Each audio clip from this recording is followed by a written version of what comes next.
ಅಯೋಧ್ಯೆಯತ್ತ ಹರಿದು ಬರ್ತಾ ಇರುವಂತಹ ಜನಸಾಗರದ ಬಗ್ಗೆ ಈಡೆನ್ಸ್ ನ್ಯೂಸ್ ನಲ್ಲಿ ಒಂದು ಬ್ರೇಕಿಂಗ್ ನ್ಯೂಸ್ ಅನ್ನ ಕೊಡ್ತಾ ಇದ್ದಾವೆ. ನೋಡ್ಕೊಂಬರೋಣ ಬನ್ನಿ. ಅಯೋಧ್ಯೆಯತ್ತ ಹರಿದು ಬರ್ತಾ ಇರುವಂತಹ ಜನಸಾಗರ ಸಹಸ್ರ ಸಹಸ್ರ ಸಂಖ್ಯೆಯಲ್ಲಿ ಅಯೋಧ್ಯೆಗೆ ಭೇಟಿ ನೀಡಲು ರಾಮ ಭಕ್ತ ಜನರು ಮುಂದಾಗಿದ್ದಾರೆ. ಜನವರಿ 23, 24ರಂದು 3 ಲಕ್ಷ ಜನರಿಗೆ ರಾಮಲಲ್ಲನ ದರ್ಶನವಾಗಿದೆ.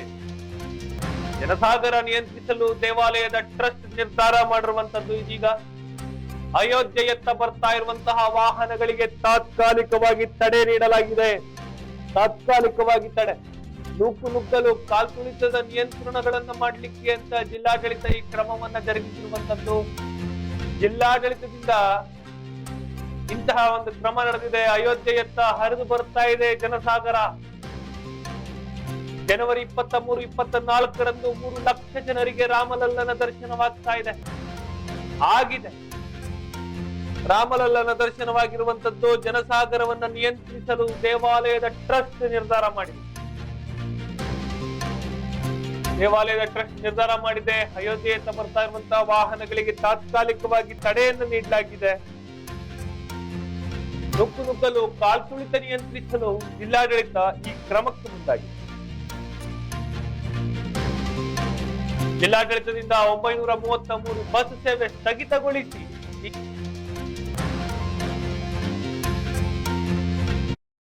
ಇದು ಅಲ್ಲಿಯ ಜನಸಂದಣಿ.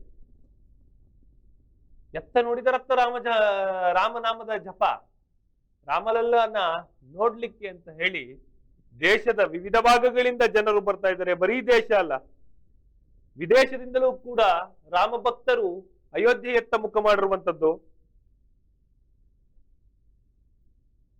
ಬಹಳ ಖುಷಿಯಾಗಿರುವಂತಹ ಟ್ರಸ್ಟ್ನವರು ಈ ಸಂದರ್ಭದಲ್ಲಿ ಮತ್ತೊಂದು ಘೋಷಣೆಯನ್ನ ಮಾಡಿದ್ದಾರೆ. 933 ಬಸ್ಗಳನ್ನ ಈಗ ಅಯೋಧ್ಯೆಯತ್ತ ಹೋಗ್ತಾ ಇದ್ದಂತಹ ಬಸ್ಸು 933 ಬಸ್ಸುಗಳಿಗೂ ಕೂಡ ಇದೀಗ ಕೋಕ್ ನೀಡಿರುವಂತದ್ದು. ದಯಮಾಡಿ ತುಸು ದಿನಗಳ ಕಾಲ ಅಯೋಧ್ಯೆಯತ್ತ ಬರಬೇಡಿ. ಇಲ್ಲಿಯ ಜನರು ಬಂದು ರಾಮಲಲ್ಲನ ದರ್ಶನ ಮಾಡಿ ಹೊರಡ್ಲಿ. ಆ ನಂತರ ಮತ್ತೆ ನಿಮಗೆ ಭಕ್ತರಿಗೆ ಮುಕ್ತಗೊಳಿಸಲಾಗ್ತದೆ ದಾರಿಯನ್ನ ಅನ್ನುವಂತಹ ಹೇಳಿಕೆಗಳನ್ನ ರಾಮಲಲ್ಲನ ಟ್ರಸ್ಟ್ ನೀಡ್ತಾ ಇದೆ. ಹಾಗೆ ಜಿಲ್ಲಾಡಳಿತವು ಕೂಡ ಇದೇ ನಿರ್ಧಾರಕ್ಕೆ ಬಂದಿದೆ.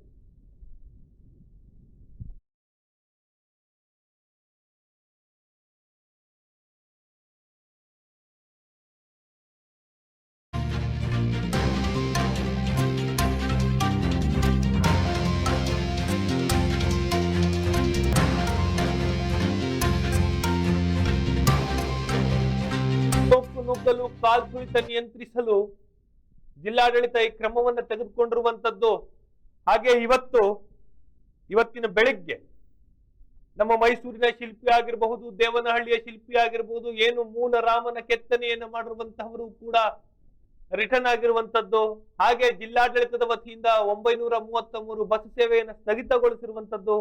ಈ ಎಲ್ಲಾ ವಿಚಾರಗಳ ಬಗ್ಗೆ ಹೆಚ್ಚಿನ ಅಪ್ಡೇಟ್ ಅನ್ನ ಪಡೆದುಕೊಳ್ತೇನೆ ನಾನು ನ್ಯೂಸ್ ಡೆಸ್ಕ್ ಇಂದ ಗಿರಿಧರ್ ಕೆಕೆ ಅವರಿಂದ.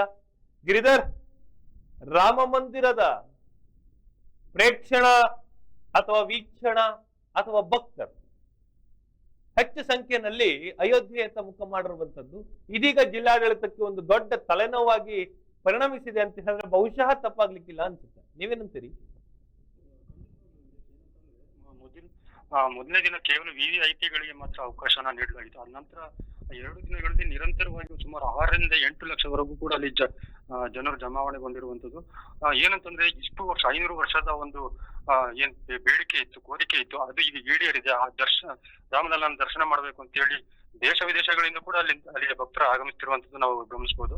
ಹಾಗಾಗಿ ಏನಂತಂದ್ರೆ ಜಿಲ್ಲಾಡಳಿತ ಇಲ್ಲಿ ನುಗ್ಗಲು ಆಗ್ಬೋದು, ಮತ್ತೆ ಏನಾರ ಅಹಿತಕರ ಘಟನೆಗಳು ಸಂಭವಿಸಿಬಿಟ್ರೆ ಸಾಕಷ್ಟು ದೊಡ್ಡ ಡ್ಯಾಮೇಜ್ ಆಗುತ್ತೆ ಅನ್ನೋದು ಕಾರಣಕ್ಕಾಗಿ ಜಿಲ್ಲಾಡಳಿತ ಮತ್ತು ದೇವಾಲಯದ ಟ್ರಸ್ಟ್ ಇದೊಂದು ಕ್ರಮಕ್ಕೆ ಮುಂದಾಗಿರುವಂತದ್ದು.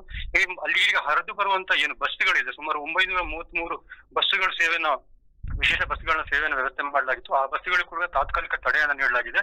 ಹಾಗೆ ಟ್ರೈನ್ಗಳಿಗೂ ಕೂಡ ಕೆಲವೊಂದು ಟ್ರೈನ್ ನಿಗದಿತ ನಮ್ಮ ಎಕ್ಸ್ಪ್ರೆಸ್ ಟ್ರೈನ್ಗಳೇನಿರ್ತವೆ ಆ ಟ್ರೈನ್ಗಳನ್ನು ಕೂಡ ನಿಯಂತ್ರಣ ಮಾಡಲಿಕ್ಕೆ ಕ್ರಮಗಳು ಮುಂದಾಗಿದೆ. ವೀರೇಶ್, ಎಸ್, ಇನ್ನು 23, 24 ಈ 2 ದಿನ ತಲಾ ದಿನಗಳಲ್ಲಿ 23 ಮತ್ತು 24ಕ್ಕೆ ಅಂದಾಜು 3 ಲಕ್ಷ ಜನರು ಬಂದಿದ್ದಾರೆ ಅನ್ನುವಂತಹ ಮಾಹಿತಿ ಲಭ್ಯವಾಗಿರುವಂತದ್ದು.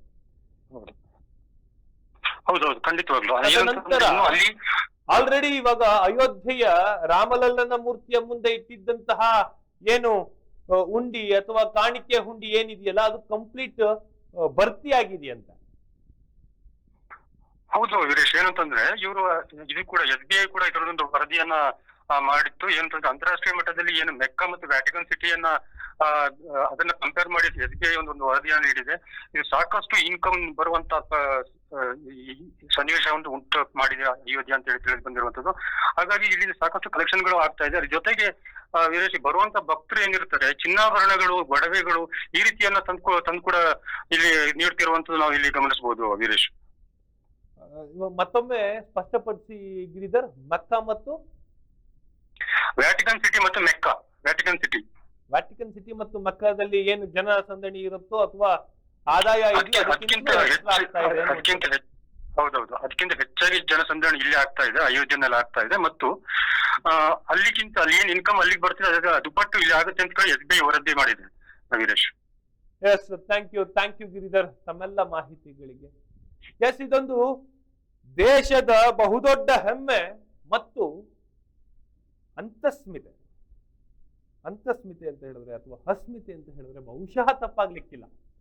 ಅಯೋಧ್ಯೆ ಬಹುಸಂಖ್ಯಾತರುಳ್ಳಂತಹ ಹಿಂದೂಗಳು ಕಳೆದ 500 ವರ್ಷಗಳಿಂದ ಕೂಡ ಅಯೋಧ್ಯೆಯಲ್ಲಿ ಒಂದು ರಾಮ ಮಂದಿರ ನಿರ್ಮಾಣವಾಗಬೇಕು, ಆ ರಾಮಲಲ್ಲನ ದರ್ಶನವನ್ನ ಪಡೆದು ನಮ್ಮ ಬದುಕನ್ನ ಪುನೀತರಾಗಿಸಿಕೊಳ್ಳಬೇಕು ಅನ್ನುವಂತಹ ನಿಟ್ಟಿನಲ್ಲಿ ಸಹಸ್ರ ವರ್ಷಗಳಿಂದ ಕನಸು ಕಂಡಿದ್ರು, ನನಸಾಗಿದೆ ಇವಾಗ. ಹೀಗಾಗಿ ಜೈ ಶ್ರೀರಾಮ್, ರಾಮ ರಾಮ, ಜೈ ಶ್ರೀರಾಮ್ ಅನ್ನುವಂತಹ ಭಜನೆಗಳೊಟ್ಟಿಗೆ ಲಕ್ಷಾಂತರ ಜನ ಭಕ್ತ ಸಾಗರ ಅಂತ ಹೇಳಿದ್ರೆ ಬಹುಶಃ ತಪ್ಪಾಗ್ಲಿಕ್ಕಿಲ್ಲ. ವಿಜುವಲ್ಸ್ಗಳಲ್ಲಿ ನೀವು ನೋಡ್ತಾ ಇದ್ದೀರಾ, ಎಲ್ಲಿ ನೋಡಿದ್ರಲ್ಲಿ ಕೇಸರಿ ಬಣ್ಣ, ಎಲ್ಲಿ ನೋಡಿದ್ರಲ್ಲಿ ಕೇಸರಿ ಧ್ವಜಗಳು, ಭಗವಧ್ವಜ ಆಗಿರಬಹುದು, ಓಂ ಧ್ವಜವಾಗಿರಬಹುದು, ಶ್ರೀಧ್ವಜವಾಗಿರಬಹುದು, ರಾಮಧ್ವಜವಾಗಿರಬಹುದು, ಹನುಮಂತನ ಧ್ವಜವಾಗಿರಬಹುದು, ಹೀಗೆ ಸಾಕಷ್ಟು ರೀತಿಯಲ್ಲಿ ಭಕ್ತರು ಚಿನ್ನಾಭರಣ, ಬೆಳ್ಳಿ, ಹಣಕಾಸಿನ ವಿಚಾರವಾಗಿರಬಹುದು, ಹೀಗೆ ಹುಂಡಿಗಳಲ್ಲಿ ತೆಗೆದುಕೊಂಡು ಬಂದು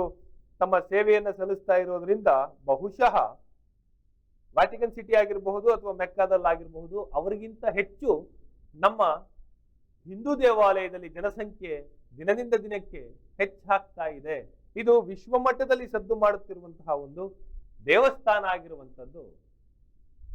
ದೇವಸ್ಥಾನದ ಒಂದು ಹೆಮ್ಮೆಯೇ ಸರಿ. ಮತ್ತೊಂದು ಮುಖ್ಯವಾದಂತಹ ವಿಚಾರ ಏನಪ್ಪಾ ಅಂತ ಹೇಳಿದ್ರೆ, ದೇಶದ GDP ಮೇಲೆ ಅಥವಾ ಆರ್ಥಿಕತೆಯ